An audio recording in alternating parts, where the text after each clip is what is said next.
Becki and the Special Treasure Hunt. It was a lovely spring day on the island of New Florida, and the trains were being really useful. Becki was shunting boxcars in the yard when Diesel oiled over. "Hello, Becki. I've heard there's a treasure hunt coming." "Someone might be fat and violent as a bully." "I don't think that would happen," said Becki. "Because I'm gonna find the treasure first." "I'll find the treasure more than ever!" snapped Diesel. "Yes! I will find." "Fine!" snapped Becki. And Diesel oiled away. He was so cross. Mr. Cakester had a special for Becki. "Later this afternoon," he said, "a dead-heading brake coach has to be delivered to the yard here." "Sounds good, sir," said Becki, and she steamed out of the yard.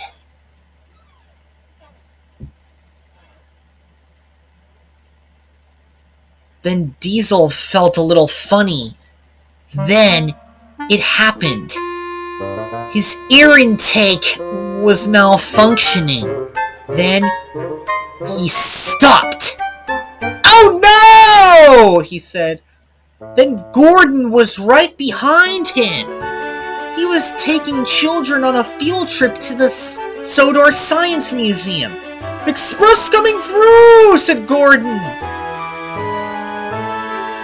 "Oh no, Diesel's ahead," he said. He couldn't stop in time! Ew! I can't wait to throw up later, Diesel said. "What are you doing on the express line?" huffed Gordon. "I may as well take you to the Diesel Works to get your air intake inspected."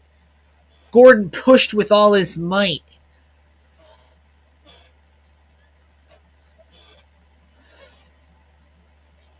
As Diesel started to move.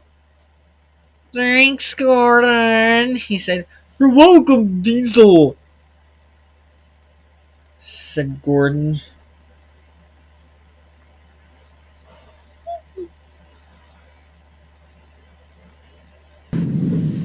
Becki had to collect a goods train to take to Northford. And the guard got in the brake van, and Becki steamed out of the yard.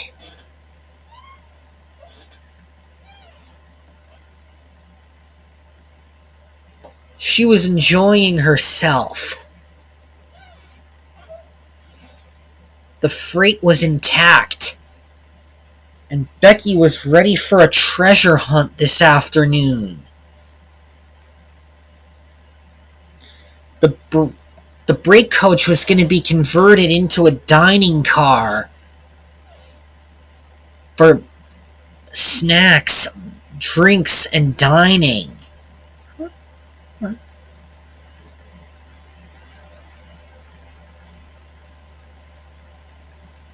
The long train clattered on the tracks, and then Becki started to daydream about the new dining car. "That dining car is going to be really special," said Becki. "I hope people get to eat in it."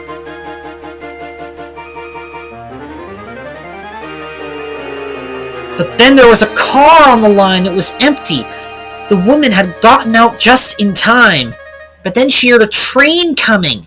It was too late!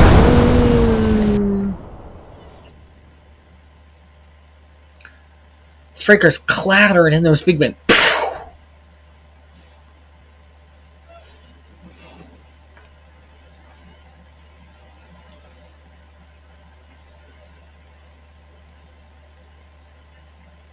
The freight cars clattered and then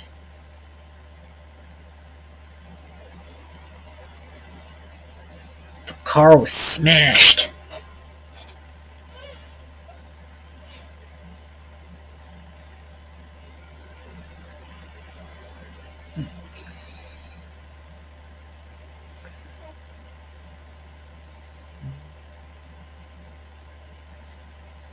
Sorry about that, coughed Becki. The car was damaged beyond repair. Becky's air filter had blown up. Are you alright? Asked Alexia. Luckily, no one had been hurt, but Becki was derailed. The car was destroyed. And so Alexia pulled Becki back onto the rails. Thanks, Alexia, she said. I'm sorry I crashed into that car. Don't worry, Alexia said. You'll have your boiler repaired this afternoon. Meanwhile, Gordon was taking the express to Northford.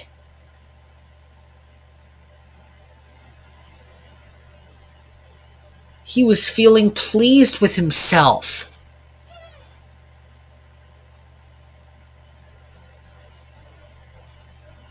But then there was a sudden creaking noise. It was really annoying. It was under Gordon's cab. Then, Gordon felt it with his trailing wheels. Then, oh no! My tender! He cried. He came to a stop at the top of the hill, near Flatport Springs. And the coaches began to roll backwards down the hill. And the passengers were panicking. And the conductors were terrified too. At that moment, Christina appeared. She was pulling her commuter train. Make way for the commuters, called Christina. Coming through!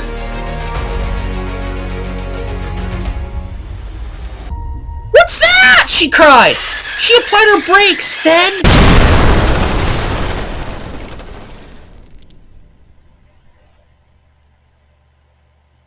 Sorry about that, she said. When Gordon saw what had happened, he was shocked. Luckily, no one was hurt, but Christina had crashed right into his express train and the passengers survived. But Christina thought the red was blood, that she thought they were killed and beheaded, but it was actually the condiments. I'm sorry, Gordon, she said. I didn't even see your coaches there.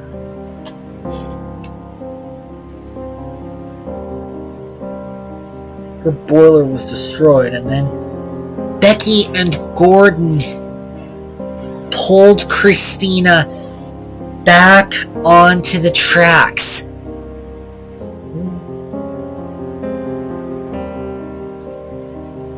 Thanks, you two, Christina said. I was supposed to look for the treasure, but I can't. I have to be repaired.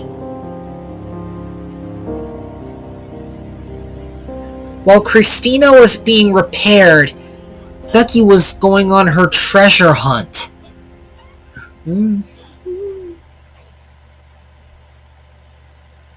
She came to the junction to drop the workers off, and then her driver had an idea. There's a white passenger car in the siding ahead. Let's go pick it up.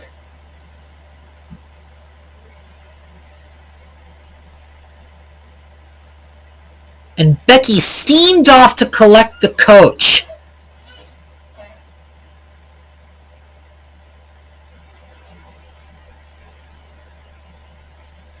She saw the coach, and it was white. She buffered up and transferred it back to her train. She hooked it up to the brake coach and set off on her way to the works.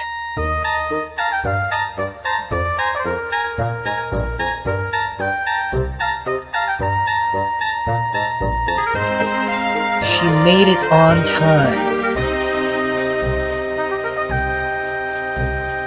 The coach was soon removed from the back of the train, and it went to the shop. The next day, the coach was fully repaired and it was in its first service. Intercity trains are always special, especially when they go long distances. And all because of Becky's help, she was the best engine ever.